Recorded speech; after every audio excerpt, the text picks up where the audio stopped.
ले रहा है कि उस पर राहुल गांधी और इंडिया गठबंधन विपक्ष का दबाव साफ दिखाई पड़ रहा है और यह भी पता चल रहा है कि वोट चोरी के आरोपों से किस तरीके से वो घिरा हुआ है। कल ही अभी हमने आपको बताया था कि अब वोटर लिस्ट से नाम हटाने और नाम जोड़ने की प्रक्रिया में संशोधन किया गया है। उन आरोपों के बाद जिस तरीके से आरोप लगाए गए थे कि कैसे नाम यहां पर किसी के एप्लीकेशन पर हटा दिए जाते हैं, और अब यह भी खबर आ रही है कि चुनाव आयोग एसआईआर पूरे देश में कराने तो जा रहा है, लेकिन अब पूरे देश में बिहार की तरह एसआईआर नहीं होगा। यानी जिस तरह से बिहार में मनमाने तरीके से चुनाव आयोग को एक दिन याद आया और अगले दिन से उसने फरमान जारी कर दिया कि एसआईआर होगा, और जो आरोप लग रहे हैं कि मनमाने तरीके से किया है, अब ये खबरें आ रही हैं कि चुनाव आयोग राजनीतिक दलों को भी इसमें शामिल करेगा, उनसे बातचीत करेगा, कंसल्टेशन करेगा, उसके बाद ही एसआर की प्रक्रिया शुरू की जाएगी। यानी सभी पक्षों से, उससे संबंधित जितने पक्ष होते हैं उन सब से बाकायदा विचार विमर्श करेगा। और यही काम अगर बिहार में भी किया हुआ होता तो इस तरीके से ये आरोप न लगते, इतनी बड़ी संख्या में लोगों के नाम वोटर लिस्ट से गए न होते, मामला सुप्रीम कोर्ट तक न पहुंचता और शायद चुनाव आयोग पर इतने गंभीर आरोप भी न लगे होते। तो ये अब एक बार फिर एक और अपने फैसले को विपक्ष के दबाव के बाद, विपक्ष का दबाव इसलिए था क्योंकि सही तरीका यही था और इसी तरीके से अब तक होता आ रहा था, लेकिन चुनाव आयोग ने आनन फानन में ये सारी प्रक्रिया बिहार में की और जिसको लेकर इतना बड़ा हंगामा मचा हुआ है, मामला सुप्रीम कोर्ट तक पहुंचा है। और उधर अगर राजनीति की बात करें तो बिहार में राजनीतिक सरगर्मी बढ़ती जा रही है। एनडीए गठबंधन घिरा नजर आ रहा है और नीतीश कुमार के खिलाफ अब उनके सामने ही मुर्दाबाद और गद्दी छोड़ो जैसे नारे लग रहे हैं। तो क्या है ये मामला, इन सब पर चर्चा होगी। पहले बात करते हैं चुनाव आयोग, जो इस एक नई खबरें आ रही हैं कि कैसे अब वो राजनीतिक दलों को भी और खासकर विपक्ष को भी महत्व देने की जरूरत को महसूस करने लगा है। अमलेदु जी, जो खबर है यही तो कहा जा रहा था कि आखिर चुनाव आयोग को एसआईआर कराना ही था, स्पेशल इंटेंसिव रिवीजन, तो उसको राजनीतिक दलों से भी इसके बारे में विचार विमर्श करना चाहिए था, क्योंकि अब तक ऐसे ही होता आ रहा है। हाँ, बिल्कुल समीर जी, यही बात कही गई थी और बिहार के संदर्भ में जो एसआईआर हुआ उसको लेकर जो सुप्रीम कोर्ट में भी तर्क दिए गए थे, वो तर्क भी यही थे याचिकाकर्ताओं की तरफ से जी कि एक तो इन्होंने अचानक इसको घोषित कर दिया कि ये करने जा रहे हैं, 1 महीने के अंदर करने जा हाँ, रहे हैं, तारीख भी एकदम अचानक घोषित अचानक कर घोषित दी की। जी। और इससे पहले किसी भी राजनीतिक दल से कोई बातचीत नहीं की। यहाँ तक कि समीर जी, जो आचार संहिता बनती है वो भी राजनीतिक दलों से विचार विमर्श के बाद ही बनती है, उसमें भी संशोधन होते हैं, सारे राजनीतिक दलों से उस पर विचार विमर्श किया जाता है। लेकिन चूंकि ज्ञानेश कुमार जी जो मुख्य चुनाव आयुक्त हैं, उनको लगता है कि ये नया चुनाव आयोग है और वो चूंकि अमित शाह जी के बहुत नजदीकी हैं, तो इसलिए नया चुनाव आयोग कुछ भी कर सकता है। तो उन्होंने जो था सीधे सीधे बिहार में एसआईआर की घोषणा कर दी और फिर जब उनसे लोग मिलने के लिए भी गए तो उनका कहना ये था कि ये नया चुनाव आयोग है और 2 करोड़ लोगों के नाम तो काटे ही जाएंगे और अब ऐसे ही काम करेगा। हाँ, ऐसे ही काम करेगा। मतलब एक तरीके से सीधी सीधी उन्होंने धमकी दी कि ये नया चुनाव होगा, ये ऐसे ही काम करेगा, यानी हम विपक्ष की बात कुछ नहीं सुनेंगे, किसी की कुछ नहीं सुनेंगे, अपने मन की मनमानी हम करते रहेंगे, ये उन्होंने साफ तौर पर कहा था। लेकिन जिस तरीके से राहुल गांधी सारे मसलों को सामने लेकर आए, राहुल गांधी ने जो जोरदार हमले किए ज्ञानेश कुमार के ऊपर, चुनाव के ऊपर, वोट चोरी के जो सबूत दिए, उसके बाद बैक फुट पर अब चुनाव आयोग नजर आ रहा है। पहले तो थोड़ा हाथ पर पटक कर जो ज्ञानेश कुमार जी ने प्रेस कॉन्फ्रेंस कर दी थी कि या तो हलफनामा दो या फिर माफी मांगो देश से, तीसरा विकल्प नहीं है। लेकिन खुद जो है ज्ञानेश कुमार के सामने कोई विकल्प नहीं बचे जब राहुल गांधी ने सीधा सीधा आरोप लगाया कि वोट चोरों को संरक्षण दे रहे हैं ज्ञानेश कुमार जी। ये सीधे सीधे उन्होंने आरोप लगाया। जब ये आरोप लगाया तो उसके बाद फिर खुद पर नजर आए ज्ञानेश कुमार और उनकी तरफ से फिर पहले ही जो था, मतलब एक आनंद सीट को लेकर जो आरोप लगाए थे उसी में 2 बार सफाई जो थी चुनाव को विज्ञप्ति जारी करके देनी पड़ी। एक बार सोशल मीडिया पे दी, एक्स पर तुरंत राहुल गांधी की प्रेस कॉन्फ्रेंस के बाद, उसके बाद फिर जो है अगले दिन जो है अलग से प्रेस विज्ञप्ति जारी करके भी सफाई दी। और अब जो खबर आई कल कि किस तरीके से चुनाव आयोग ने फॉर्म 7 के तहत जो नाम काटने की होती है अपने पोर्टल पर ये बदलाव कर दिया है कि अब वही उसमें उसके लिए आवेदन कर सकेगा जिसका मोबाइल नंबर आधार कार्ड से जुड़ा हुआ है। तो ये एक शर्त उसमें जोड़ दी। तो ये साफ तौर पर राहुल गांधी की आरोप लगाने के बाद ये किया गया, चुपचाप कर दिया गया ताकि शर्मिंदगी भी ना उठानी पड़े। अब जो नया खबर आई है समीर जी, वो खबर ये आई है कि चर्चा चल रही है कि साहब देश भर में चुनाव आयोग एसआईआर कराएगा। अब ये खबर है एक अंग्रेजी अखबार ने इसको प्रकाशित किया है जी। प्रमुखता के साथ कि अब चुनाव आयोग जो है वो तमाम राजनीतिक दलों से बातचीत करेगा और उसके बाद फिर देश भर में SIR की प्रक्रिया लागू की जाएगी। और चूंकि समीर ये मामला सुप्रीम कोर्ट में फंसा भी हुआ है, तो इसलिए अब जो मजबूर होना पड़ रहा है चुनाव आयोग को कि सारे राजनीतिक दलों से बातचीत करें। 7 और 8 अक्टूबर को सुप्रीम कोर्ट में सुनवाई भी। जी बिल्कुल, और 10 सितंबर को इसको लेकर राज्यों के और जो ये यूनियन टेरिटरीज हैं, संघ शासित राज्य है, उनके जो निर्वाचन अधिकारी हैं, मुख्य निर्वाचन अधिकारी, उनके साथ एक कॉन्फ्रेंस हुई थी चुनाव आयोग की, और बताया यही जा रहा है कि उस कॉन्फ्रेंस में ये कहा गया कि राज्यों के चुनाव अधिकारी SIR की प्रक्रिया शुरू होने से पहले वहां के जो तमाम राजनीतिक दल है, चाहे वहां पर क्षेत्रीय पार्टियां हो चाहे केंद्रीय पार्टियां हो, उनसे विमर्श करके, बातचीत करके, यानी जो प्रक्रिया है पहले से जो प्रक्रिया और परंपरा चलती आ रही है उसी तरीके से SIR की प्रक्रिया पर आगे बढ़ेंगे। तो एक बड़ा बदलाव है, क्योंकि बिहार में जिस तरीके से SIR कराया गया, आनन फानन में ये फैसला लिया गया, घोषणा की गई और तुरंत उस पर अमल भी कर दिया गया और परिणाम भी आ गए। वहां पर एक ड्राफ्ट सूची भी तैयार कर दी गई, 65 लाख लोगों के नाम बाहर कर दिए गए और अब 30 सितंबर को फाइनल ये प्रक्रिया पूरी होने वाली है, यानी जो आपत्तियां दर्ज कराई गई थी उनके आधार पर फाइनल सूची आएगी और इधर सुप्रीम कोर्ट में सुनवाई भी चल रही है। लेकिन अब साफ दिखाई पड़ रहा है कि चुनाव आयोग पर जो आरोप लगाए गए थे वो आरोप सही थे। वो गलतियां चुनाव आयोग से हुई थी, वो गलतियां जानबूझकर हुई हो या फिर अनजाने में हुई हो, लेकिन वो हुई थी और चुनाव आयोग अब उनको सुधारने में लगा हुआ भी है।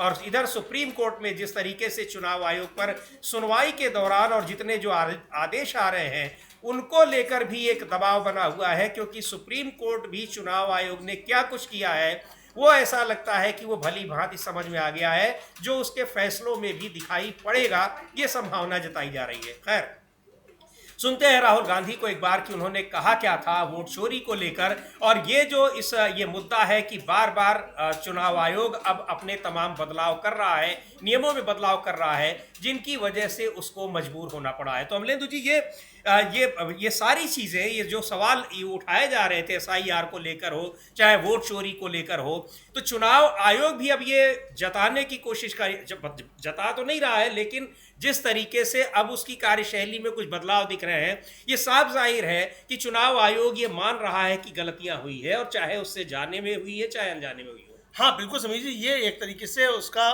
कबूलनामा है कि चुनाव आयोग से गलतियां हुई हैं या गड़बड़ियां हुई हैं, आप जो भी कहना चाहें। विपक्ष इसको कह रहा है गड़बड़ियां, तो आप चुनाव आयोग इसको कह सकता है गलतियां।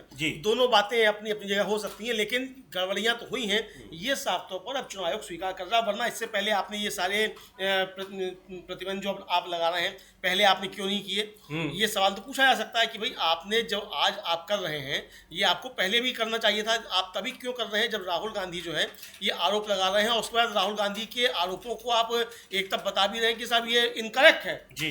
एक तब आप इनकरेक्ट बता रहे हैं, तो सोशल मीडिया पर पोस्ट जारी करके, विज्ञप्ति जारी करके बता रहे हैं कि हमने तो सब कुछ सौंप दिया था, और उसके बाद फिर आप वही काम कर रहे हैं जो राहुल गांधी आपसे मांग कर रहे थे, आपको करना पड़ रहा है। तो फिर आपने वो गलत बयानी क्यों की थी? ये सवाल निश्चित रूप से है, और राहुल गांधी ने साफ तौर पे कहा था कि हम सबूतों के साथ कह रहे हैं कि वोट चोरी चुनाव आयोग कर रहा है, ज्ञानेश कुमार जी वोट चोरों को बचा रहे हैं। वो भी हम सुन लेते हैं वो बयान।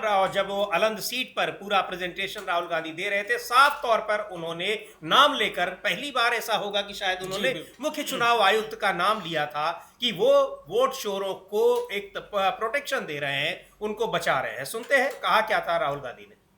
कर्नाटक में आलंद कंस्टिट्यूएंसी है, यहां पे चोरी पकड़ ली। क्या पता लगा कि फाइलिंग ऑटोमेटिकली ऑनलाइन हो रही है, मोबाइल नंबर्स कर्नाटक के नहीं यूज हो रहे, मोबाइल नंबर्स दूसरी स्टेट्स के यूज हो रहे, और टारगेट करके कांग्रेस वोटर्स को डिलीट किया गया। ये अलग अलग स्टेट्स के नंबर्स हैं। तो सवाल ये है कि किसके नंबर्स हैं, ये किसने ऑपरेट किए, जब इन्होंने ऑपरेट किए ये कहां थे, आईपी एड्रेस क्या था, ओटीपी कैसे जनरेट हुआ, कहां गया, ये सवाल है। चीफ इलेक्शन कमीशन के बारे में मैंने बोला कि ये व्यक्ति वोट चोरों की रक्षा कर रहा है। ज्ञानेश कुमार जी, आप अपना काम कीजिए, आपने ओथ लिया है, आप हिंदुस्तान के चीफ इलेक्शन कमिश्नर हैं, आपसे कर्नाटक की सीआईडी सबूत मांग रही है। आप कर्नाटक की सीआईडी को ये सबूत 1 सप्ताह के अंदर दे दीजिए, नहीं तो पूरा हिंदुस्तान के सारे युवा इस बात को एक्सेप्ट करेंगे कि आप हिंदुस्तान के संविधान की हत्या में शामिल हो, हिंदुस्तान की संविधान की रक्षा नहीं कर रहे हो और वोट चोरों की आप मदद कर रहे हो।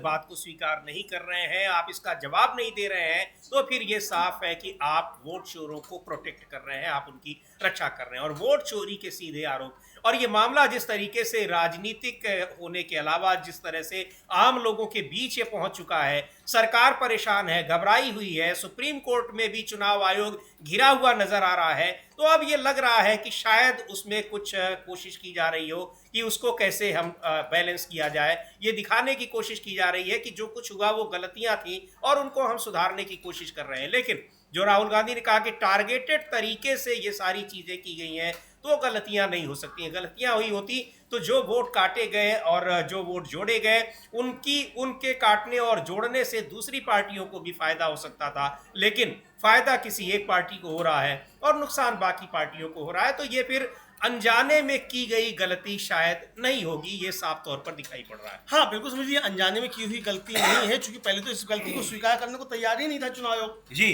पहले तो सीधे सीधे जो था वो जारी कर दिया जा रहा था कि ये सब मिसलीडिंग है, इनकरेक्ट है। हाँ। और फिर अब आप उसी को आप स्वीकार कर रहे हैं और जो मांग राहुल गांधी कर रहे थे उसको आप जो है वो करते आ रहे हैं। कल राहुल गांधी ने ट्वीट भी किया कि ज्ञानेश कुमार जी, आपने अब ताला, हमारे कहने के बाद आपने ताला लगाया, अभी बताइए आप चोरों को भी पकड़ेंगे और सीआईडी को आप सबूत दे रहे हैं कि नहीं दे रहे हैं। तो ये साफ तौर पर आया। इसमें समझिए ये भी है कि जिस तरीके से सीआईडी की एसआईटी गठित की गई, तो अब खतरा ये है कि ज्ञानेश कुमार जी और चुनाव आयोग अगर दस्तावेज नहीं देता है तो ज्ञानेश कुमार जी को जांच के लिए बुलाया जा सकता है जी। तो इससे अब घबराकर अब जो है ये सीधे सीधे तैयारियां की जा रही है कि ये स्थिति ना बन जाए कि कोई संवैधानिक संकट पैदा हो जाए और ज्ञानेश कुमार जी को सीआईडी के सामने जाना पड़े। तो इसलिए अब ये इंतजाम किए जा रहे हैं, ये भी चर्चा चल रही है। अब क्या है इसके पीछे, ये तो ज्ञानेश कुमार जी जाने, चुनाव आयोग जाने। लेकिन अगर आप राहुल गांधी के सवालों के जवाब में अगर आप ये तैयारियां कर रहे हैं और ये संशोधन कर रहे हैं, इससे साफ तौर पर समझा जा सकता है कि राहुल गांधी के आरोपों को चुनाव आयोग सत्य मानते हुए उन पर कार्रवाई कर रहा है। अब सवाल यही है कि जो वोट चोरी की गई है, तो क्या उन वोट चोरों को भी चुनाव आयोग पकड़ेगा, उनको पकड़ने के लिए कोई काम करेगा? जी बिल्कुल, देख लेते हैं राहुल गांधी का जो ट्वीट। उन्होंने कहा है कि चुनाव आयोग पहले तो बात नहीं मान रहा है, सुन नहीं रहा है, और अब उसको भी महसूस जब हो रहा है और ये मामला लोगों के जहन तक पहुंच चुका है, तो अब उसमें बदलाव करता हुआ दिखाई पड़ रहा है। राहुल गांधी ने एक अखबार की खबर को ट्रैक करते हुए लिखा है कि कांग्रेस पार्टी ने उसको ट्वीट किया है कि नेता विपक्ष राहुल गांधी जी ने 18 सितंबर को खुलासा किया कि कैसे साजिशन लोगों के वोट काटे जा रहे हैं। वोट चोरी के इस खुलासे के बाद चुनाव आयोग सत्ते में आ गया और एक हफ्ते के भीतर वोट डिलीट करने के नियम बदल दिए। अब ऑनलाइन वोटर लिस्ट से नाम डिलीट करवाने के लिए ई वेरिफिकेशन जरूरी हो गया है। ये बताता है कि वोट चोरी पर राहुल गांधी के दिए गए सबूत 100% पुख्ता है। इसी वजह से आनन फानन में ये फैसला लिया गया ताकि चुनाव आयोग अपनी वोट चोरी को छिपा सके। साफ है, चुनाव आयोग नरेंद्र मोदी के साथ मिलकर बड़े स्तर पर वोट चोरी में लगा है। लेकिन चुनाव आयोग, याद रखे, जनता वोट चोरी का खेल समझ चुकी है। अब लोकतंत्र को खत्म करने की साजिश चलने वाली नहीं है, ये तय किया है। और ये इस खबर पर हम लोगों ने कल चर्चा की भी थी। अभी भी बताया अमलेदू जी ने कि कैसे चुनाव आयोग ने वोटर लिस्ट में नाम जोड़ने और घटाने के लिए अपने नियमों में बदलाव किया है। इन्हीं नियमों का सवाल उठाया था अलंद की, जब वहां पर सीटों का जिक्र किया था और वहां कैसे नाम लोगों के जोड़े गए और घटाए गए, ये चीज़ें, ये आरोप लगातार चल रहे हैं। तो अब उन पर एक अपने तरीके में बदलाव करता दिखाई पड़ रहा है। और अब जो खबर आ रही है कि एसआईआर भी अब उस तरीके से, मनमाने तरीके से नहीं होगी जिस तरीके से बिहार में एसआईआर करा दी गई, और उस पर अभी तक अड़ा हुआ है चुनाव आयोग कि हम ऐसे ही कराएंगे। लेकिन सुप्रीम कोर्ट की सख्ती दिखाई पड़ रही है और आने वाले दिनों में जब फिर से सुनवाई होगी तब फिर उसमें क्या होता है और उसमें फिर सुप्रीम कोर्ट का फैसला क्या आता है, ये भी समझने वाली बात होगी, देखने वाली बात होगी। लेकिन दिख रहा है कि चौतरफा घिरा हुआ चुनाव आयोग, उसको अब समझ में आ गया है कि इतने मनमाने तरीके से काम करने की उसको छूट नहीं मिली हुई है संविधान में, कितने भी नियम बदल दिए गए हों,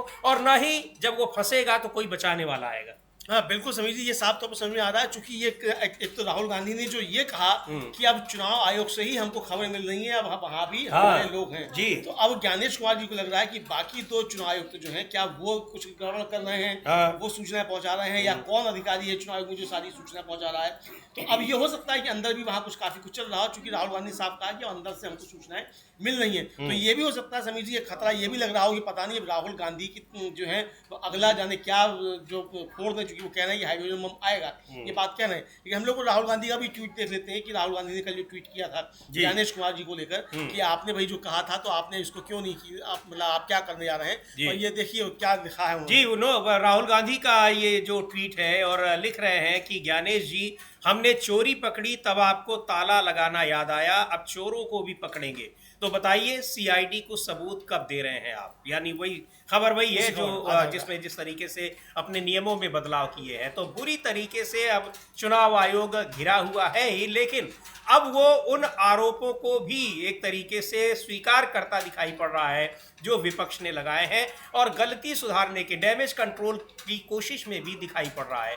कांग्रेस पार्टी के राष्ट्रीय अध्यक्ष मल्लिकार्जुन खड़गे ने भी सवाल उठाए हैं, चुनाव आयोग को एक बार फिर घेरा है कि देश के लोकतंत्र को बचाने की उस पर जिम्मेदारी है, लेकिन चुनाव आयोग निष्पक्ष काम नहीं कर रहा है और इससे जो है वो लोकतंत्र खतरे में दिखाई पड़ रहा है। सुनते हैं क्या कहा है मल्लिकार्जुन खड़गे ने। लेकिन चुनाव आयोग अब ये दिख रहा है कि कोशिशों में लगा है, डैमेज कंट्रोल कर रहा है, क्योंकि सख्ती उसको सुप्रीम कोर्ट की तरफ से भी दिखाई पड़ रही है। हमने हाँ बिल्कुल, सुप्रीम कोर्ट की तरफ से सख्ती दिखाई पड़ रही है, क्योंकि पिछली सुनवाई पे सुप्रीम कोर्ट की तरफ से साफ कह दिया गया जी कि बिहार के मामले में अगर एक भी गड़बड़ हुई और हमें लगा कि ये गड़बड़ कर रहे हैं तो हम पूरी की पूरी प्रक्रिया ही रद्द कर देंगे जी। ये हमारा अधिकार है। सुप्रीम कोर्ट ने साफ तौर पे ये बताया कि हम इसको रद्द कर देंगे, और बिहार के मामले में जो फैसला होगा वो बिहार तक सीमित नहीं रहेगा, वो फैसला पूरे देश में लागू होगा।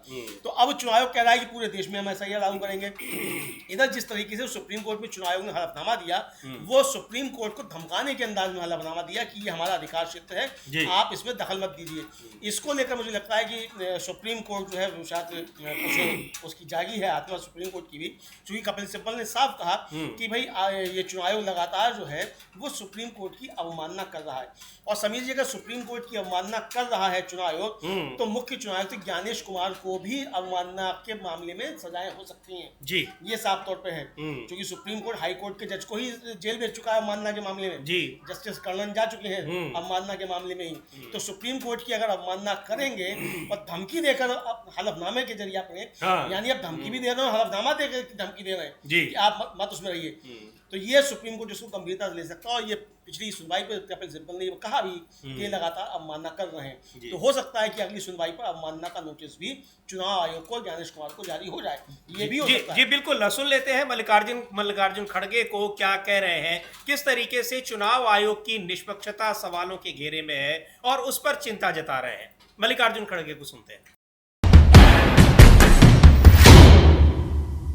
आज जब हमारे वोटर लिस्ट से आधिकारिक रूप से छेड़छाड़ किया जा रहा है, तो आवश्यक है कि हम लोकतंत्र की जननी बिहार में अपनी एक्सटेंडेड CWC की मीटिंग आयोजित करके इस देश के लोकतंत्र और संविधान को बचाए रखने के अपनी प्रतिज्ञा को पुनः दोहरा रहे हैं।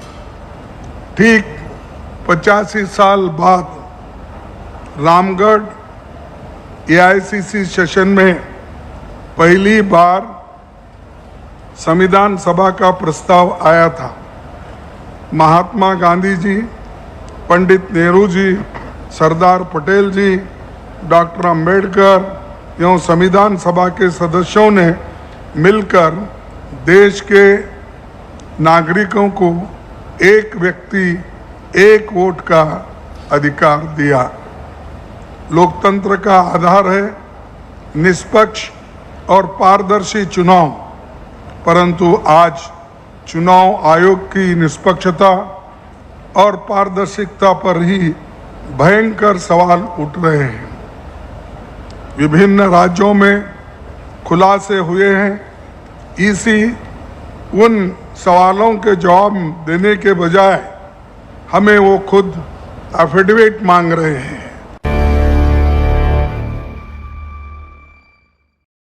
उठाए हैं और ये बड़ा एक मामला बनता चला जा रहा है कि किस तरीके से, और ये भी है अमलेदु जी जो चुनाव आयोग अब डैमेज कंट्रोल की कोशिशें करता दिखाई पड़ रहा है, तो अब उसको सबसे महत्वपूर्ण बात जो दिखाई पड़ रही है कि अब उसको सुप्रीम कोर्ट से किसी तरह की राहत मिलती नहीं दिखाई पड़ रही है, और इधर वो आम जनता में तो घिराई हुआ है, राजनीतिक दल पूरा का पूरा विपक्ष हमलावर है, यहां तक कि एसआईआर को लेकर सरकार के सहयोगी दल भी सत्ते में थे। तेलुगु देशम पार्टी के नेताओं ने मुलाकातें की और सीधे तौर पर कह दिया कि आंध्र प्रदेश में इतनी मनमानी से एसआईआर कराने की सोचे भी न। और भी राज्यों से आई, ओडिशा से भी वहां पर जो बीजू जनता दल के सांसदों ने, बीजू जनता दल के नेताओं ने मुलाकात की। तो ये सारी चीजें दिखा रही हैं कि हर तरफ से दबाव चुनाव आयोग पर पड़ रहा है, और चुनाव आयोग जो कुछ भी कर रहा है या जो विपक्ष आरोप लगा रहा है उसको, उसकी सच्चाई लोगों तक पहुंच चुकी है। तो अब डैमेज कंट्रोल की कोशिश में है कि शायद इससे कुछ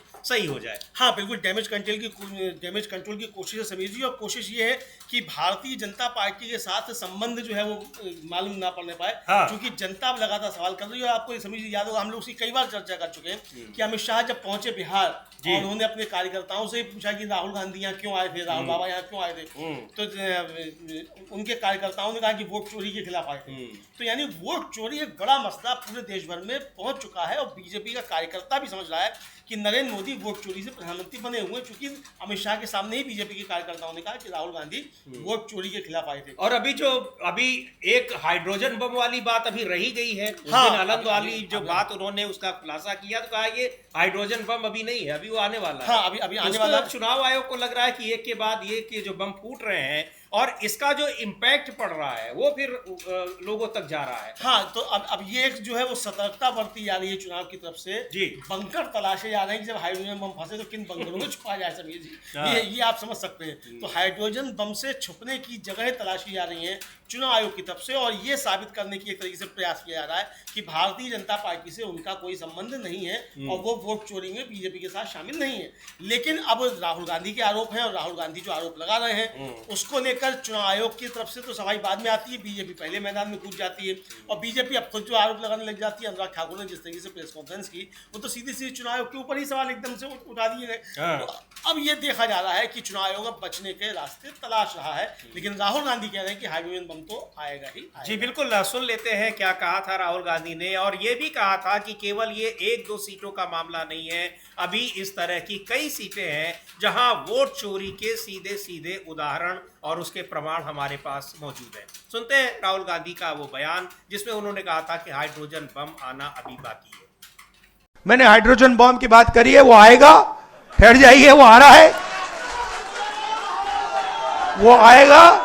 और फिर आपको बीजेपी की जो सच्चाई है, जो इन्होंने पूरे देश में किया है, बिहार में करने की कोशिश कर रहे थे और बिहार के युवा ने इनको रोक दिया है, उसकी सच्चाई आप सबको पता लग जाएगा।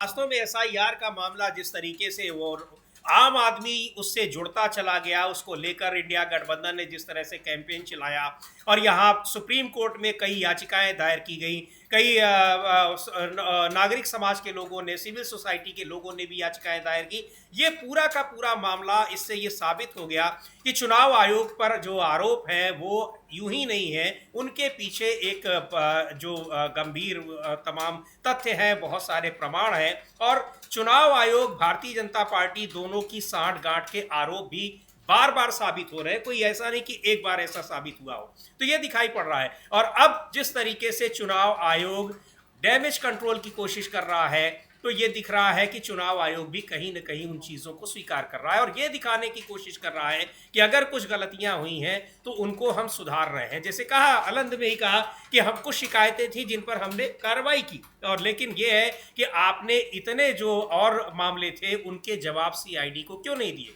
वही राहुल गांधी ने फिर पूछा है कि आप इनके सीआईडी के सवालों के जवाब कब दे रहे हैं, और दे रहे हैं कि नहीं दे रहे हैं। हाँ बिल्कुल, यही सवाल पूछा है कि भाई आपने जब ये स्वीकार कर लिया, जब हमने शिकायत की तो आपको अब ताला लगाना याद आया कि आपने ताला लगा दिया, तो अब ताला लगा दिया तो जब आपने स्वीकार कर ही दिया कि वोट चोरी हो रही है, तो वोट चोरों को आप कब जो है पकड़ेंगे जी। और सीआईडी को सबूत आप देंगे कि नहीं देंगे, कब दे रहे हैं ये बताइए। तो सीधी सीधी जो एक मांग थी राहुल गांधी की, वो चुनाव आयोग ने दबाव में स्वीकार की, और ज्ञानेश कुमार जी जो है मुख्य चुनाव आयुक्त, वो राहुल गांधी के सामने पस्त होते हुए नजर आ रहे हैं। पहले तो मिर्च ठोक कर कह रहे थे कि या तो हलफनामा देना होगा या राष्ट्र से माफी मांगनी होगी, तीसरा विकल्प नहीं है। तो अब तीसरा विकल्प ज्ञानेश कुमार जी के सामने नहीं है, राष्ट्र से माफी भी मांगी जा रही है एक तरीके से, और जो मांग की जा रही थी ज्ञानेश कुमार जी से, वो मांगियां पूरी की जा रही है। तो अब सवाल यही है कि जो वो आखिरी मांग जो है कि वोट चोरों को पकड़ो, तो वोट चोरों को कब पकड़ा जाएगा जिन्होंने वोट चोरी की है, और ये सबूत सीआईडी को दिए जाएंगे कि नहीं दिए जाएंगे, ये सवाल। जी बिल्कुल, ये सवाल है। और जिस तरीके से कांग्रेस पार्टी का वो ट्वीट फिर से देखते हैं, जिसमें कहा गया है कि कैसे अब उन आरोपों को स्वीकार करता हुआ चुनाव आयोग दिख भी रहा है और उनको सही करने की भी कोशिश कर रहा है। लेकिन एक दो सवाल नहीं है, अभी भी चुनाव आयोग के ऊपर बहुत सारे सवाल हैं, चाहे वो लोकसभा चुनाव से संबंधित हो, महाराष्ट्र और हरियाणा के विधानसभा चुनाव से संबंधित हो, कई सारे सवाल लगातार यहाँ बने हुए हैं। और इसमें कांग्रेस पार्टी ने जो लिखा है उस खबर को टैग करते हुए, तो कि नेता विपक्ष राहुल गांधी जी ने 18 सितंबर को खुलासा किया कि कैसे साजिशन लोगों के वोट काटे जा रहे हैं। तो वोट चोरी के इस खुलासे के बाद चुनाव आयोग सख्ते में आ गया और एक हफ्ते के अंदर वोट डिलीट करने के नियम बदल दिए। अब ऑनलाइन वोटर लिस्ट से नाम डिलीट करवाने के लिए ई वेरिफिकेशन जरूरी हो गया। तो ये, लेकिन आखिर में लिखते हैं कि लेकिन चुनाव आयोग याद रखे, जनता वोट चोरी का खेल समझ चुकी है, अब लोकतंत्र को खत्म करने की साजिश चलने वाली नहीं है। तो ये आप एक दो डैमेज कंट्रोल करने की जो कोशिश कर रहे हैं, ये भी चीजें लोगों को पता हो गई हैं, पता चल रही हैं, समझ में आ रही है कि ये सब आप क्यों कर रहे हैं। हाँ बिल्कुल, ये समीर जी, जनता को ये बातें समझ में आ रही है कि अब आप ये डैमेज कंट्रोल करने की कोशिश कर रहे हैं, क्योंकि अब समझ में आने लगा कि राहुल गांधी ने जो आरोप लगाए और उनकी सत्यता अब सामने आने जा रही है, वो सिर्फ आरोप नहीं थे। और राहुल गांधी ने साफ तौर पर कहा भी कि हम जब तक हमारे पास 100% पुख्ता सबूत नहीं होंगे, तब तक हम जो है वो सामने लेकर नहीं आएंगे। और ये कहा राहुल गांधी की जब आता हूं तो मैं 100% सबूतों के साथ ही आता हूं। तो अनंत सीट की जो लेकर आए तो वो 100% सबूतों के साथ लेकर आए, उन सबूत पेश किए। यहाँ तक कि जिन लोगों के नाम काटे गए, जिनके मोबाइल नंबर से काटे गए, उनको लाकर पेश कर दिया कि भाई ये सामने खड़े, आप देखिए आपस में क्या बात करते हैं। और दोनों में से किसी को नहीं पता, जिसने कटवाया और जिसके कटे, दोनों को नहीं पता कि भाई मेरा काटा गया और किस तरीके से। अच्छा, और वो चूंकि जो एक बीएलओ जो था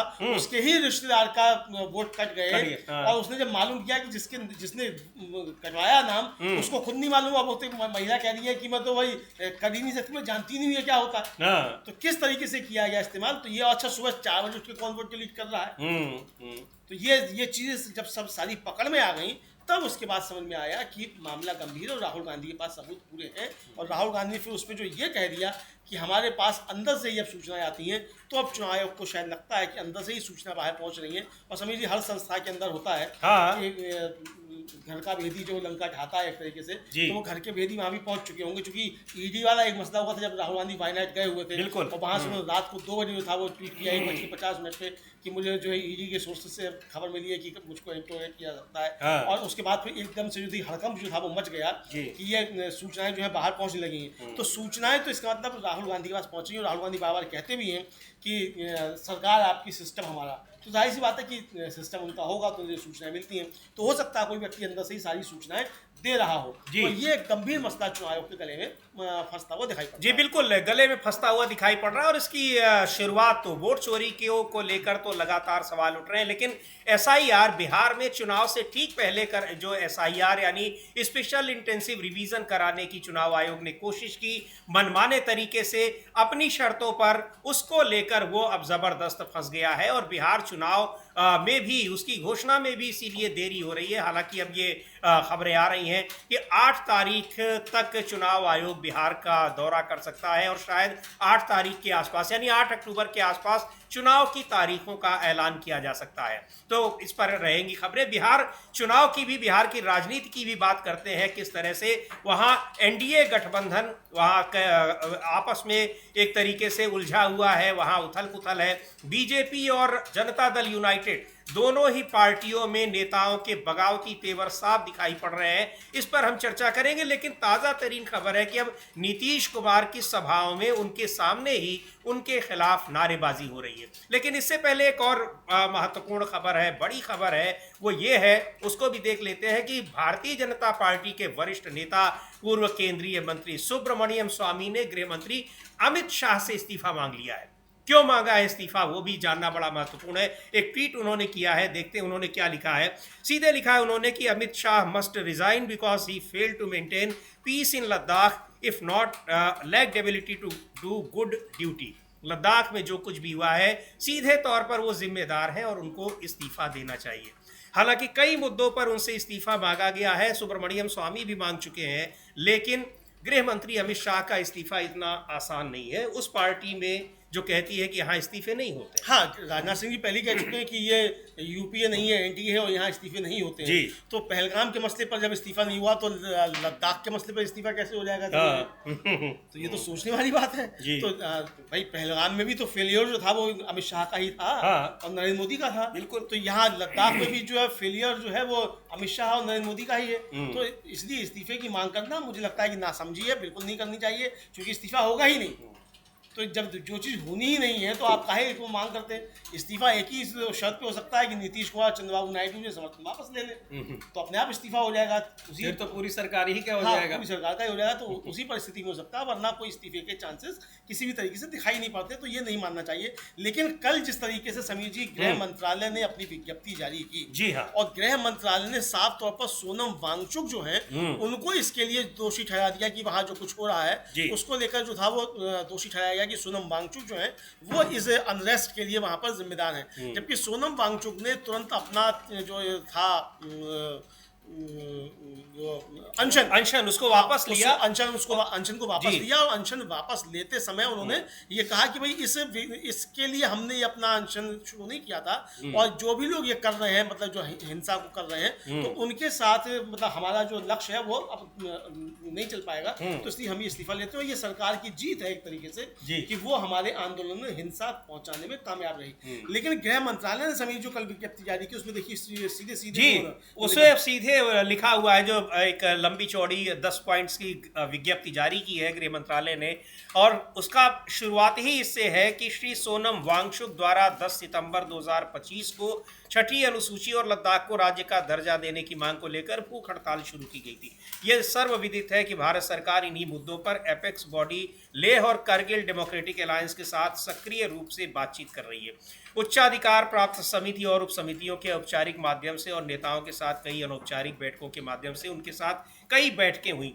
इस तंत्र के माध्यम से संवाद की प्रतिक्रिया हुई। लेकिन जो आगे लिखते हैं कि जिन मांगों को लेकर श्री वांगचुक भूख हड़ताल पर थे वे हाई पावर्ड कमेटी में चर्चा का भी न गए हैं। कई नेताओं के द्वारा भूख हड़ताल समाप्त करने का आग्रह करने के बावजूद उन्होंने भूख हड़ताल जारी रखी और अब स्प्रिंग शैली के विरोध प्रदर्शनों, यानी जो मध्य पूर्व में हुए थे 10-12 साल पहले, और नेपाल में जेन जी के विरोध में प्रदर्शनों का भड़काऊ उल्लेख करके लोगों को गुमराह कर रहे हैं।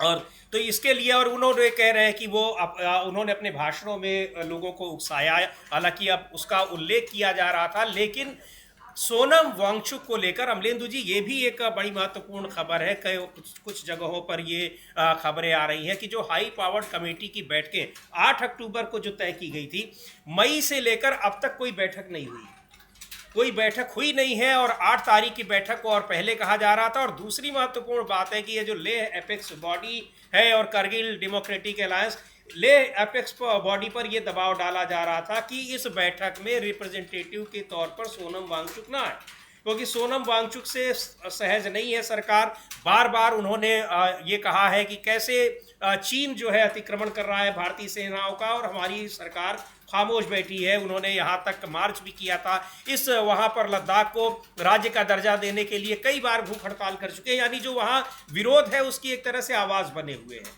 तो वहाँ भी दो फाड़ करने की कोशिश में सरकार लगी हुई थी, ये सीधे सीधे कहा जा रहा है।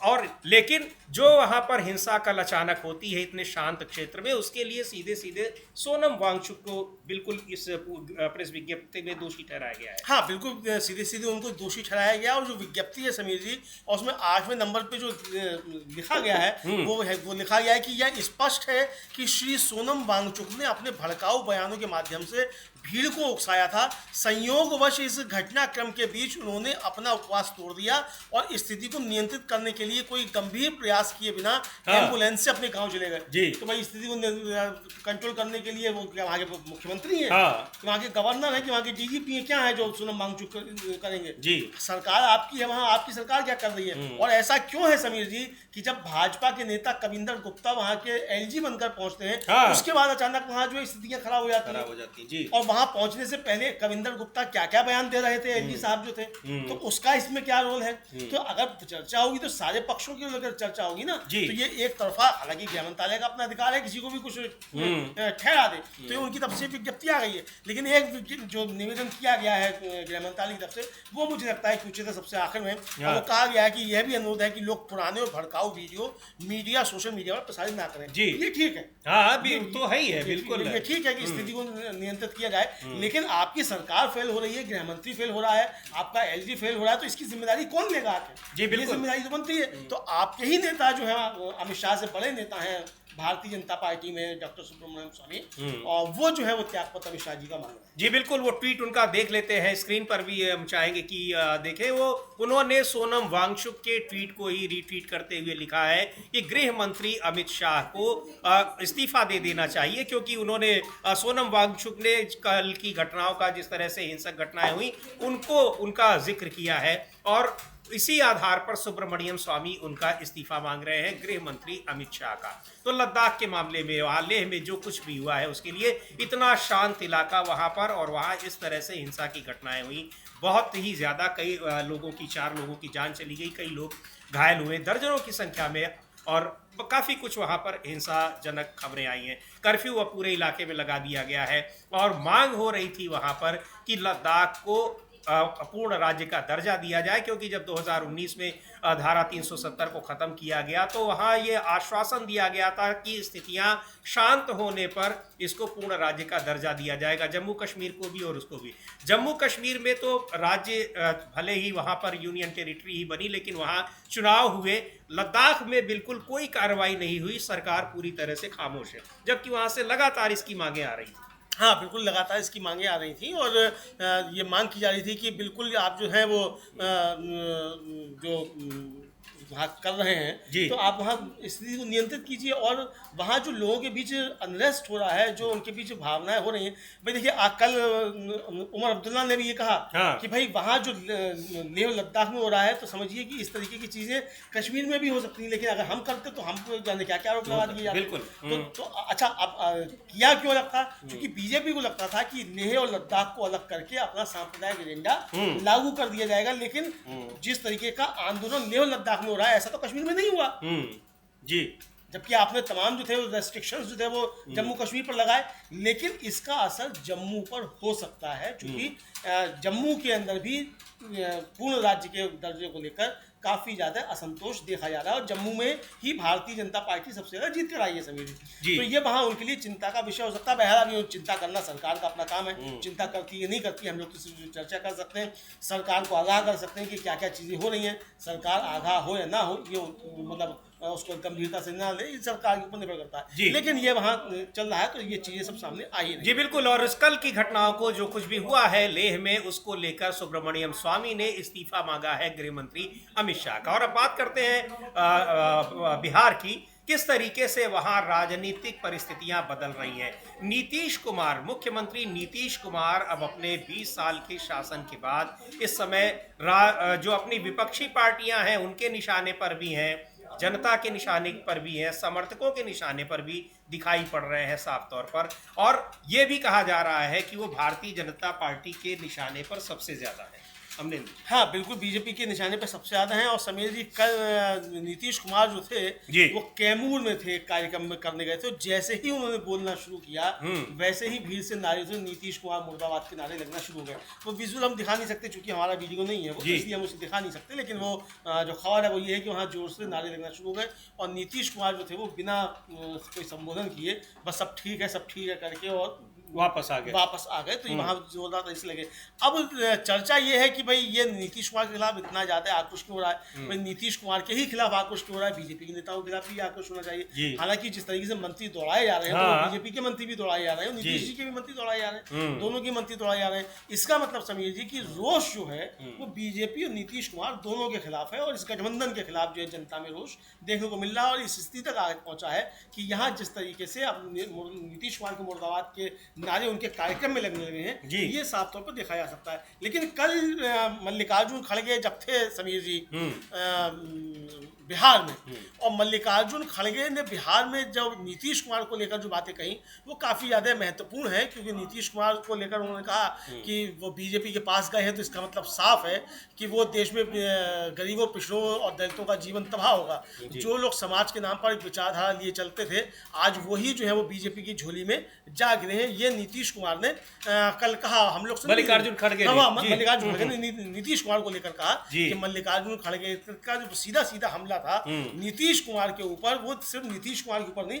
बल्कि नीतीश कुमार किस तरीके से बीजेपी से मिल गए हैं और जिसे वो अपनी विचारधारा बताते थे उस विचारधारा का परित्याग नीतीश कुमार ने कर दिया है, ये लेकर मल्लिकार्जुन खड़गे ने हमला बोला है। जी बिल्कुल, सुन लेते हैं क्या कहा है नीतीश कुमार को लेकर मल्लिकार्जुन खड़गे ने। लेकिन अब विपक्ष के निशाने पर तो खैर है ही नीतीश कुमार, अब जिस तरह से अपने समर्थकों के भी निशाने पर आ गए हैं वो उनके लिए बहुत ही एक कह लीजिए कि अप्रिय स्थिति बनती जा रही है। और उनके सामने ही नारे लगाए जा रहे हैं, उनके खिलाफ नारे लगाए जा रहे हैं, मुर्दाबाद के नारे लगाए जा रहे हैं। उनके सामने ही अगर लग रहे हैं तो जाहिर सी बात है कि ये उन्हीं की पार्टी के कार्यकर्ता हैं, उन्हीं के अपने समर्थक हैं, या फिर हो सकता है कि वो एनडीए के दूसरी पार्टियों के समर्थक हो, लेकिन है तो उनके ही अपने समर्थक। सुनते हैं मल्लिकार्जुन खड़गे को क्या कहा है उन्होंने नीतीश कुमार को लेकर। ये जो अब है सरकार, ये आया, पहले आया राम गया राम बोलते थे, ये पहले आया राम गया राम हरियाणा में शुरू हुआ, अब यहाँ पर जो है बिहार में भी आया नीतीश गया नीतीश ये शुरू हो गया।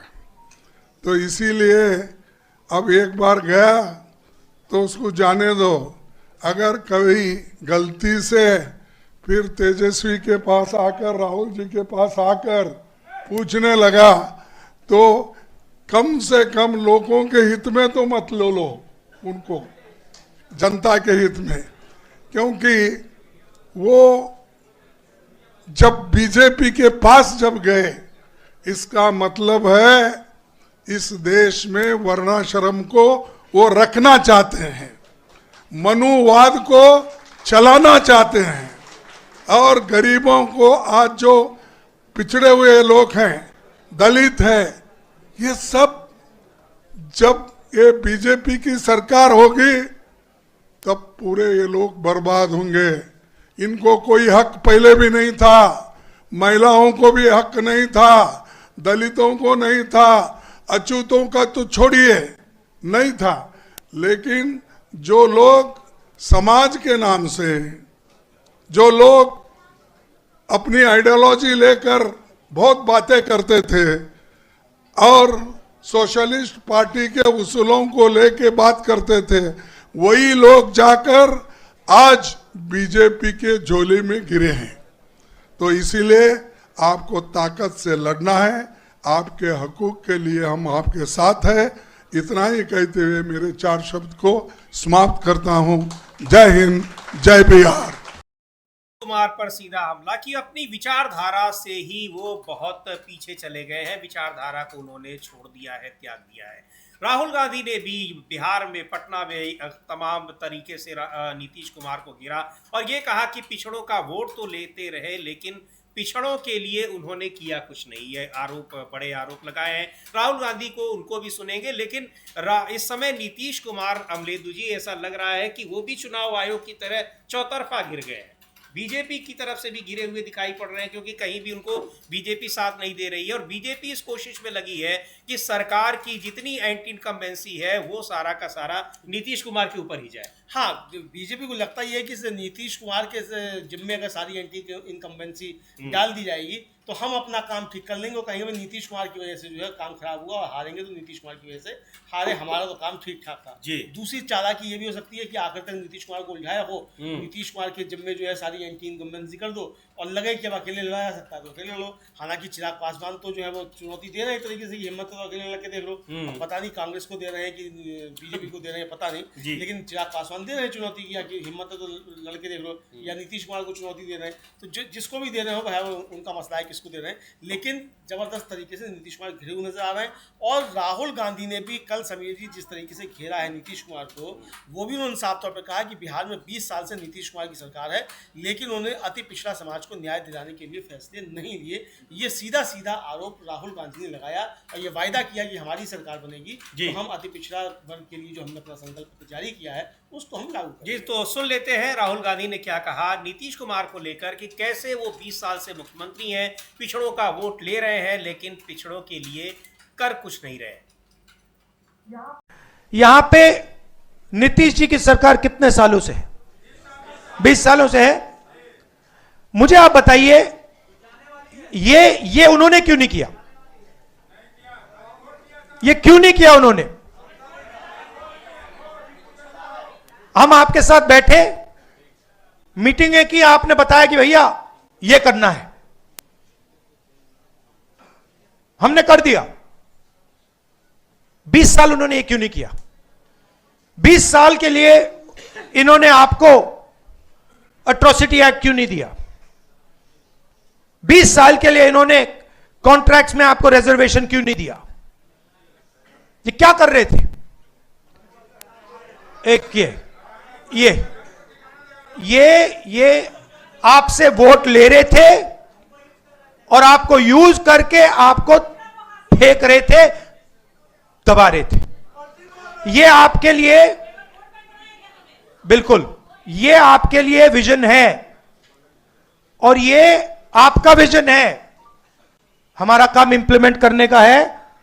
मैं आपको खारगे जी, केशवी जी, सानी जी, बाकी जो स्टेज पे लीडर्स हैं, हम आपको कह रहे हैं कि ये गारंटी करके हम बिहार में इंप्लीमेंट करेंगे। तो ले रहे हैं नीतीश कुमार लेकिन पिछड़ों के लिए कर कुछ नहीं रहे हैं। आखिर जो यहाँ पर संकल्प पत्र कांग्रेस का पार्टी का है उनमें से वो सारे काम उन्होंने क्यों नहीं किए अब तक पिछड़ों के लिए, अति पिछड़ों के लिए? हाँ, ये सवाल राहुल गांधी पूछ रहे हैं और मुझे लगता है कि इन सवालों के जवाब आने भी चाहिए कि अगर नीतीश जी ने कुछ काम किए हैं, बीजेपी की सरकार ने कुछ काम किए। सबसे बड़ा सवाल तो समीर जी जो पूछा गया वो सवाल यही पूछा गया कि भाई जो 65% का जातिगत सर्वे के बाद जो था लाया गया आरक्षण का लेकर, उसको कानूनी क्यों नहीं मिल पा रही, संरक्षण नहीं मिल पा रहा जी।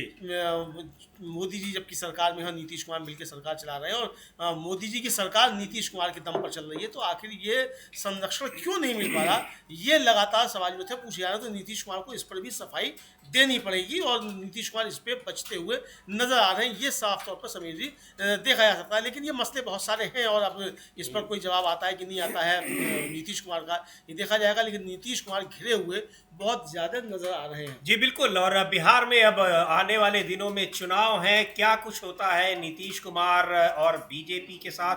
बीजेपी और नीतीश की पार्टी यानी जनता दल यूनाइटेड घिरे दोनों ही हैं। दोनों ही पार्टियों में अब भ्रष्टाचार को लेकर, आपराधिक मामलों के लेकर उन्हीं की पार्टियों के नेता सवाल उठा रहे हैं और सवाल उठाने के बाद अब तक ये नहीं हुआ है, ना तो जिन पर सवाल उठाए गए उनको लेकर कोई केंद्रीय स्तर पर पार्टी का बड़े स्तर पर किसी नेता का कोई बयान आया और ना ही जिन लोगों ने सवाल उठाए हैं उनके खिलाफ भी अभी तक कुछ नहीं ऐसा आया है। लेकिन इधर उत्तर प्रदेश में भी राजनीति गर्म होती दिखाई पड़ रही है। आजम खान समाजवादी पार्टी के नेता, उनके जेल से बाहर आने के बाद और समाजवादी पार्टी के जो दफ्तर के बाहर कई सारे पोस्टर्स लगे हुए हैं। ये कहा जा रहा है कि अभी तक ये चर्चाएं चल रही थी, हालांकि आजम खान उन चर्चाओं को खारिज कर चुके हैं कि वो किसी दूसरी पार्टी में भी शामिल हो सकते हैं। लेकिन आजम खान कि जेल से बाहर आने के बाद राजनीतिक सरगर्मी अचानक बढ़ी है यूपी में अमलेदु जी। वैसे तो यूपी में तो राजनीतिक सरगर्मी रहती ही है, किसी न किसी वजह से चर्चा में रहता ही है, लेकिन आजम खान की रिहाई और राजनीति एक बार फिर उसमें तेजी आई। हाँ बिल्कुल, इसमें तेजी आई है और ये साफ तौर पर ये एक तो आजम खान को लेकर जो हमारा तथाकथित मीडिया कहा जाता है जी, वो समझा जा सकता है कि मतलब ये खबरें चला रहा था कि आजम खान बीएसपी में शामिल हो जाएंगे तो अखिलेश से नाराज है। जी हाँ, और खूब चलाया कुछ जगह तो ये भी चल रही थी कि भारतीय जनता पार्टी की मदद से वो जेल से छूटे हैं और कुछ ऐसी भी खबरें। हाँ, खबरें तो लोग अपना जो मन में आता है वही चला देते हैं। हाँ तो लेकिन इस पर आजम खान ने जो एक चैनल को जवाब दिया वो बड़ा मजेदार है। उन्होंने कहा कि हाँ मैं बेवकूफ हूँ लेकिन इतना भी बेवकूफ नहीं हूँ जितना आप समझ रहे हैं जी, कि मैं मतलब समाजवादी पार्टी छोड़ दूंगा और बीएसपी में चला जाऊंगा। मतलब जिस व्यक्ति की पूरी जिंदगी जो है मायावती जी को कोसते हुए गुजरी है तो वो चले जाएंगे उनके साथ, मायावती जी के साथ। तो हाँ, और वो भी उनकी पार्टी का ही अब वही नहीं है कि ये खुद ही मतलब खुद ही बीजेपी आखिरी दिन गिन रही है। हाँ आखिरी दिन गिन रही है, खुद ही बीजेपी के लिए जो है काम करती रहती है, आरोप लगते रहते हैं। अब करती नहीं करती वो जाने, उनका काम जाने, लेकिन ये आरोप लगते हैं। ये पोस्टर हम लोग के साइड में चल रहा है समीर जी, जो बाहर लगा हुआ है, हवाओं में सरकार बदलने का ऐलान है। गौर से सुनो, हवाओं में सरकार बदलने का ऐलान है। तो अब हवाएं जो कह रही हैं समीर जी, उसको गौर से सुना जाए कि हवाओं में चर्चाएं अब क्या क्या चल रही हैं। तो हवाएं जिस तरह बह रही हैं, सरकार भी देख रही है हवाएं किस तरह की बह रही हैं, चुनाव आयोग भी देख रहा है किस तरह की हवाएं बह रही हैं, और देखा जा रहा है कि सरकार भी बैकफुट पर कई मसलों पर दिखाई पड़ती है और चुनाव आयोग भी कई मसलों पर बैकफुट पर दिखाई पड़ता है। आजम खां के आने के बाद ये देखा जा रहा है कि किस तरीके से उत्तर प्रदेश की राजनीति जो है वो भी हवा उसमें बदलाव देखा जा रहा है और देश की राजनीति को भी काफी कुछ प्रभावित कर रही है। जी, और अमलेदु जी एक और चीज है कि ये राजनीतिक चर्चाएं अब तमाम कई बयानों के आधार पर ये तय होती हैं कि इन बयानों के पीछे कारण क्या होंगे। बिहार में जिस तरीके से वहां के मंत्रियों को लेकर प्रशांत किशोर का जो आरोप था और बहुत ही मुखरता के साथ आर.के. सिंह जो कैबिनेट केंद्रीय मंत्री रह चुके हैं, उन्होंने सवाल उठाया कि उन लोगों को जवाब देना चाहिए और अगर ये पार्टी के लिए अनुशासनहीनता है तो मुझे उससे कोई आपत्ति नहीं है। दूसरे रक्षा मंत्री राजनाथ सिंह का जो प्रधानमंत्री नरेंद्र मोदी को लेकर एक बयान आया कि वो आगे भी अगले 10-20 साल तक प्रधानमंत्री रहेंगे, तो उसको भी एक तंज के रूप में देखा जा रहा है। और इधर उत्तर प्रदेश के मुख्यमंत्री योगी आदित्यनाथ को तो अपने जो केंद्रीय नेतृत्व है उसका विरोधी माना ही जा रहा है। कई समीकरण यहाँ भी एक जुड़ते हुए दिखाई पड़ रहे हैं और इसकी चर्चा भी कई अखबारों में और मीडिया में हो रही है। हाँ बिल्कुल समीर जी, और आजम खान को लेकर एक तरीके से देखा जाए तो काफ़ी राजनीति में जो है उथल पुथल उत्तर प्रदेश की राजनीति में खास तौर से मची हुई है। और आजम खान का असल में बोलने की एक शैली है समीर जी, और वो जिस शैली में बोलते हैं तो उस शैली से लोगों को ये गलतफहमी हो जाती है कि आजम खान शायद जो है वो नाराज होकर कहीं जा रहे हैं। लेकिन आजम खान जिस शैली में बात करते हैं वो सवाल पूछने वाले पे ही तगड़ा कटाक्ष करते हैं, ये उनकी अपनी एक शैली है। तो आजम खान जब जेल से बाहर निकले तो उनसे जैसे पूछा गया कि भाई आपको आप बड़े नेता, उनका नहीं, बड़ा नहीं हूँ मैं तो खादिम हूँ पार्टी का, तो बड़ा नेता होता तो मुझको बड़े लोग रिसीव करने के लिए आते। अब इसी को लेकर हवा चल पड़ी क्या वो अखिलेश यादव से नाराज है, अखिलेश यादव से नाराज है। फिर बाद में उन्होंने कहा कि अखिलेश यादव तो जो है मुलायम सिंह जी के बेटे हैं, जितने उनको प्रिय हैं उतनी मुझको प्रिय, उनकी सरकार बननी चाहिए। अब इतना तक कह दिया आजम खान ने, अब इससे ज़्यादा क्या कहेंगे भाई, इससे ज़्यादा क्या कहेंगे आजम खान। तो ये जिस तरीके की अफवाहें फैलाने की कोशिश की, और राजनीति में अफवाहें समीर जी बहुत कुछ फैला करती हैं, मीडिया के जरिए भी बहुत सी अफवाहें फैलाई जाती है। तो एक अफवाह थी, उस अफवाह पर रोक लगी। लेकिन एक बड़ी खबर समीर जी ये आ रही है कि अरविंद केजरीवाल जो दिल्ली के पूर्व मुख्यमंत्री आम आदमी पार्टी के संयोजक हैं, वो चूंकि चुनाव हार गए और उनकी पार्टी की सरकार नहीं बन पाई, वो खुद भी चुनाव हार गए, तो दिल्ली में उनको बंगला था वो नहीं मिल पा रहा था। उनका जो बंगला हवा महल था उसको जो है वो शीश महल हवा महल निकलता है, वो शीश महल जो था वो उसमें वो उनको नहीं मिल पा रहा है। वैसे शीश महल कोई आधिकारिक नाम नहीं है, ये बीजेपी के नेताओं ने उसका नाम रख दिया था, इसलिए ये स्पष्ट करना भी जरूरी है। बीजेपी के नेताओं ने उसका नाम रख दिया था, तो इसलिए अब वो रेखा गुप्ता जी शायद हवा महल में रह रही है, पता नहीं क्या है, जो मतलब हवा महल सब बताए जा रहे हैं। लेकिन अब उनको चूंकि नहीं मिल पा रहा था बंगला, तो अब वो दिल्ली सरकार ने मतलब केंद्र सरकार ने दिल्ली हाई कोर्ट को बताया है कि 10 दिन के अंदर अंदर वो अरविंद केजरीवाल को उचित सरकारी आवास आवंटित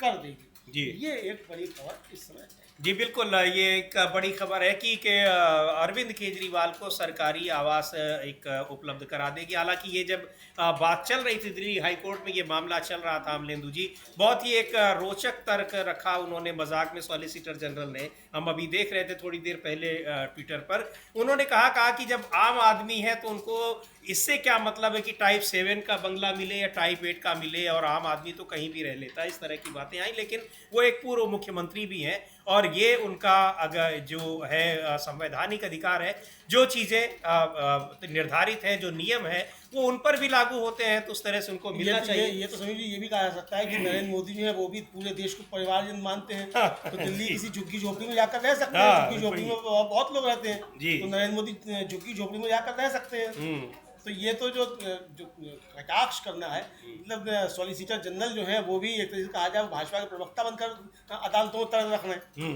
तो इस तरीके के जो है बचना चाहिए, क्योंकि आपकी एक जिम्मेदारी जो है, आप सरकार की तरफ से आप सॉलिसिटर जनरल है, भारतीय जनता पार्टी की तरफ से थोड़ी ना है।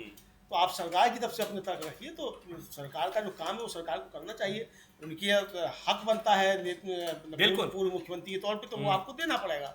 तो अब तक आपने क्यों नहीं दिया, सवाल तो ये है। दिल्ली में चुनाव हुए तो काफी समय हो गया, तो अब तक क्यों नहीं दिया था? अब आप कह रहे हैं 10 दिन के अंदर दे देंगे। तो ये अब आवास आवंटन का मामला, चूंकि ये केंद्र सरकार के शहरी विकास मंत्रालय के तहत आता है दिल्ली में, इसलिए उनके आवास की जिम्मेदारी भी केंद्र सरकार की है। तो अब ये आश्वासन दिया गया है दिल्ली हाई कोर्ट के सामने कि उनको जल्दी ही ये व्यवस्था करा दी जाएगी। तो खैर, अब ये तो एक कानूनी मामला है, लेकिन राजनीतिक तौर पर देखें तो इस समय ज़बरदस्त सरगर्मी बिहार में दिखाई पड़ रही है, और चुनाव आयोग बिहार चुनाव से भी ठीक पहले कई मोर्चों पर घिरा हुआ है। विपक्ष जिन आरोपों को लगा रहा था और चुनाव आयोग जिनको खारिज कर रहा था, अब उन्हीं को सुधारने पर वो लगा है। अभी कल उसने नियम बदले हैं 2 दिन पहले, कि कैसे वहां पर ऑनलाइन अगर किसी के नाम को डिलीट करने का एप्लीकेशन दिया जाता है तो वो जिस नंबर से दिया जाएगा वो आधार लिंक्ड होना चाहिए। और अब ये खबर आ रही है कि जब दूसरे राज्यों में, देश के अन्य राज्यों में जब SIR की प्रक्रिया लागू होगी तो वहाँ के राजनीतिक दलों से भी इस बारे में विचार विमर्श किया जाएगा।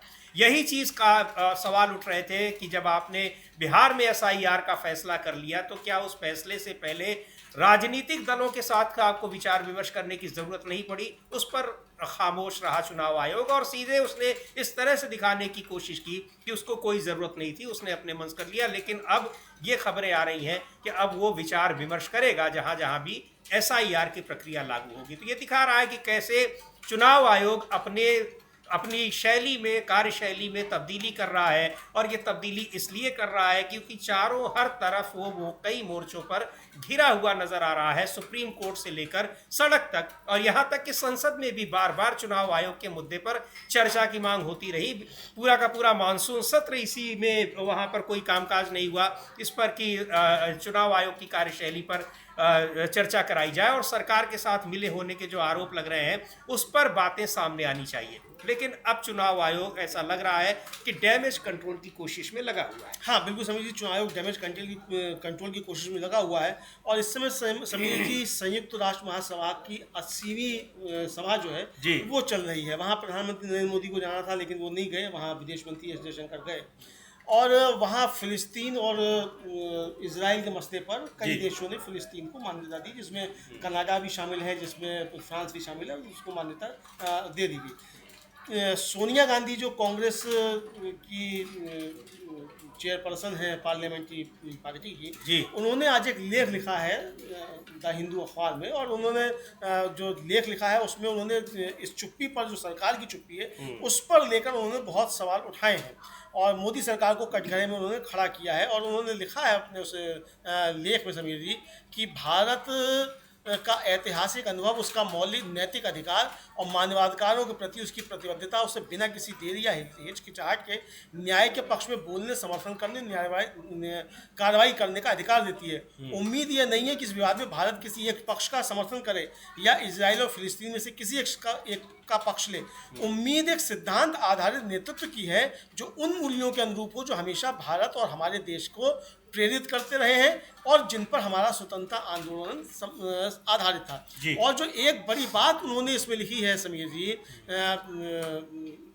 सोनिया गांधी ने, उन्होंने कहा है कि प्रधानमंत्री नरेंद्र मोदी के जिस तरीके से इजराइल के प्रधानमंत्री बेंजामिन नेतन्याहू के साथ संबंध है, तो ये भारत की कूटनीति नहीं हो सकती। आपके बेंजामिन नेतन्याहू से संबंध हो सकते हैं आपके व्यक्तिगत, लेकिन आपके व्यक्तिगत संबंधों पर गले मिलने से अगर देश की विदेश नीति बनने लग जाए तो ये नहीं हो सकता, ये कूटनीति नहीं। तो ये बहुत तगड़ा प्रहार जो है ये किया और सवाल उठाया है कि फिलिस्तीन के मसले पर जिस समय भारत को मुखर होकर बोलना चाहिए था और फिलिस्तीन को मान्यता देने वाला सबसे पहला देश भारत था, 1988 में उसने मान्यता दी थी, इस पर भारत सरकार खामोश क्यों है?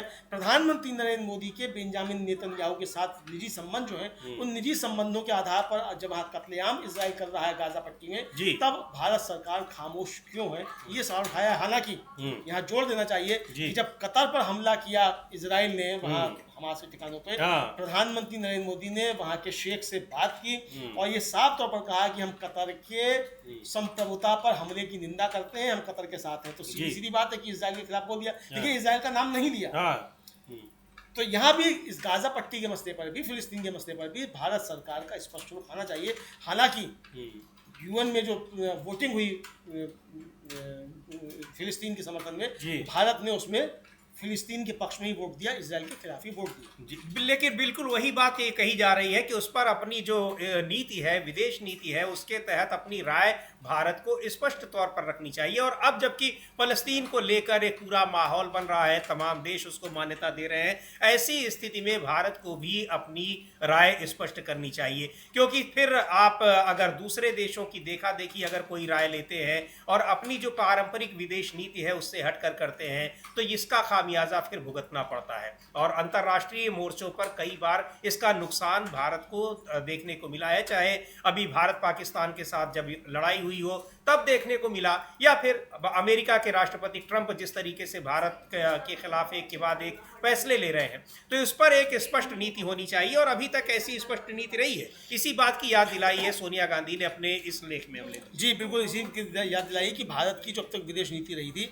तो प्रधानमंत्री का अपना व्यक्तिगत संबंध कुछ हो, वो मायने नहीं रखता है। तो हालांकि जो यूएन में जो भारत ने रुख अपनाया वो प्रधानमंत्री की दोस्ती से अलग था। जी हाँ, प्रधानमंत्री ने खूब शुभकामनाएं दी। अभी उनका इजराइल का नया नववर्ष शुरू हुआ तो प्रधानमंत्री ने जो उनको बधाई दी, हमारी राष्ट्रपति ने भी बधाई दी, क्योंकि प्रधानमंत्री के मित्र हैं नेतन्याहू को ट्वीट करके प्रधानमंत्री ने बधाई, तो टैग करके बधाई दी। तो वो बधाइयाँ आपने ठीक है आपकी होंगी, लेकिन जब इजराइल नरसंहार कर रहा है, बेगुनाहों की जान ले रहा है, तो आप इस समय किस तरीके से इजराइल या आप नेतन्याहू के साथ खड़े हो सकते हैं?